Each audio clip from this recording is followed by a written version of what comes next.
तो अपना कल्याण कर ही लेगा, पर कलिकाल के पुरुषों की सबसे बड़ी विडंबना है न तो भाग्य उतना तेज है ना ही बुद्धि उतनी तेज है। अच्छा, भाग्य क्यों नहीं तेज है? क्योंकि प्रारब्ध वैसा नहीं है, कर्म उतने श्रेष्ठ नहीं है। और आज का किया हुआ सत्कर्म कल आपका सद्भाग्य बनेगा, आज का किया हुआ कर्म कल आपका दुर्भाग्य बनेगा। कर्म अच्छे होंगे तो भाग्य भी अच्छा होगा। कर्म की रेखाएं आपके हाथ में, भाग्य की रेखाएं आपके हाथ में है। अच्छे अच्छे कर्म करोगे तो जो दुर्भाग्य होगा वो भी सद्भाग्य बन जाएगा, सुंदर सुंदर रेखाएं हो जाएंगी। इसलिए कर्म प्रधान विश्व रचनाता, जो जस करहि सो तस फल चाचा। तो पहला प्रश्न, अभागी जीव का कल्याण कैसे होगा? दूसरा प्रश्न, सूत जी सौनकाल ऋषि कहते हैं, प्रभु इतने शास्त्र हैं, इतने पुराण हैं, वेद हैं, आप कृपा करके हमें ये बताइए संपूर्ण वेदों का, शास्त्रों का, उपनिषदों का सार क्या है? तीसरा प्रश्न किया, हे नाथ साथ में यह भी बताइए कि जिनकी प्रकृति टेढ़ी कर देने मात्र से प्रलय हो जाए, ऐसे भगवान इस धराधाम पर अवतार क्यों लेते हैं? चौथा प्रश्न कि भगवान ने जो अवतार लिए हैं वो कहाँ लिए हैं? भगवान के विशेष अवतार कौन कौन से, मुख्यतः अवतार कितने और कौन कौन हैं?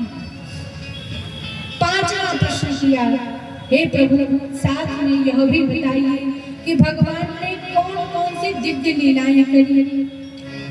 और छठवां प्रश्न सबसे अंतिम किया कि भगवान के धराधाम में जाने के पश्चात जो धर्म होता है वो किसकी शरण में जाता है? धर्म कहाँ जाता है? क्योंकि भगवान जहाँ है धर्म वहीं रहता है। और भगवान जब लीला का संवरण करके चले जाते हैं तो धर्म किसकी शरण में जाता है?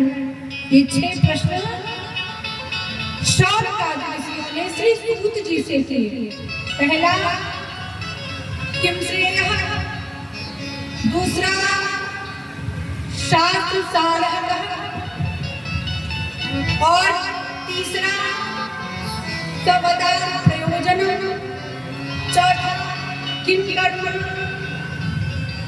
पांचवा केवदाश्च, और छठवां धर्मः कम शरणं गतः। अर्थात हे नाथ इन 6 प्रश्नों का उत्तर देकर हमारे संपूर्ण संशयों का नाश कर दीजिए। सौनकादि ऋषि मुस्कुराए, बोले ठीक है, बहुत सुंदर प्रश्न किए तुमने। अब पहले हम अपने गुरु जी का वंदन कर लें, उसके बाद हम कथा श्रवण कराते हैं। श्री सूत जी ने हाथ जोड़कर श्री सुखदेव जी का ध्यान किया है। यम प्रव्रजन्तम पेत कृत्यं द्वैपायनो विरहकातर जुहावा, पुत्रेति तन्मयतया तरवोभिनीदुषु,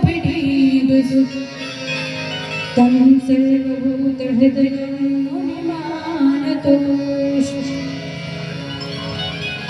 कहते हैं, हे सौनकादि ऋषियों, श्री सुखदेव भगवान की अद्भुत व्यवहार विचार, अद्भुत जीवन है उनका। भगवत स्वरूप श्री सुखदेव भगवान श्री कृष्ण द्वैपायन व्यास जी के परम प्रिय पुत्र हैं। भगवान को जानने वाले हैं, ब्रह्म को जानने वाले हैं, इसीलिए इनका नाम ब्रह्मराज है। श्री सुखदेव जी परम प्रिय हैं। ऐसे व्यक्ति तो जंगल में जंगल की ओर चल पड़े, वन की ओर चल पड़े, उनके पिताजी पीछे पीछे दौड़े, हा पुत्र करते हुए। पर फिर भी सुखदेव जी ने एक बार भी पीछे मुड़कर नहीं देखा। इतने विरक्त हैं सुखदेव भगवान। ऐसे सुखदेव भगवान के श्री चरण में कोई दिशा प्रणाम करते हैं। अब सुनो, भगवान के मुख्य 24 अवतार हैं, भी कुछ तो अंसा अवतार है और कुछ आवेशा अवतार है।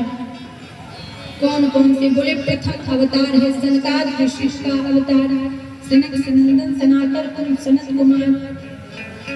फिर भगवान वराह बनकर आए, फिर भगवान देवर्षि नारद जी बनकर आए, नर नारायण के रूप में भगवान का अवतार हुआ। पांचवें अवतार के स्वरूप में भगवान कपिल भगवान बनकर आए।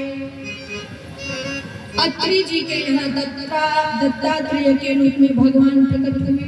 उसके बाद भगवान यज्ञ के रूप में प्रकट हुए।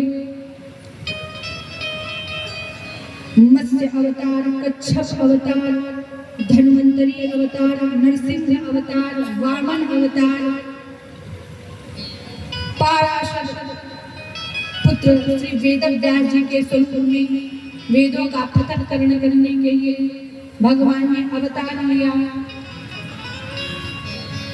और सबसे सुंदर जो दो अवतार हैं वो अवतार हैं भगवान श्री राम जी और भगवान श्री कृष्ण। ये अवतार हैं, ये दो संपूर्ण परम परमात्मा अवतार ही हैं। ऐसे भगवान के 24 अवतार हैं। श्री सूत जी शरण करा रहे हैं, ये सनकादिक ऋषि। भगवान वेदव्यास जी बनकर जब प्रकटे तो उन्होंने वेदों का पृथक्करण किया, 17 पुराणों की रचना करी, महाभारत जैसे 1 लाख श्लोकों वाले दिव्य ग्रंथ की रचना कर दी। पर व्यास जी को संतोष नहीं आया, मन बहुत संतोष ही। जिस कार्य को करने के बाद संतोष ना हो उस कार्य को करने का कोई आनंद नहीं है। 4 लोग जब तक आपके कार्य की प्रशंसा न कर दें तब तक कैसा आनंद?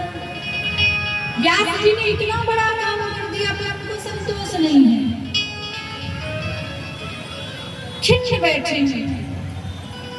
तभी मन में विचार करते कि इतना परिश्रम करने के बाद भी जो संतोष, जो आनंद मेरे हृदय में होना चाहिए वो नहीं है, कैसे होगा? तो देवर्षि नारद जी प्रकट हो गए। इधर वेदव्यास जी ने भगवान का स्मरण किया कि हे नाथ, मैंने इतना परिश्रम किया पर आनंद नहीं आया, कृपा करके मुझे मार्ग दिखाइए, क्योंकि आपके अलावा हमारा कोई दूसरा आश्रय नहीं है। तुम्हें छोड़ कर कोई हमारा नहीं है, अब हम जिसे पास सहा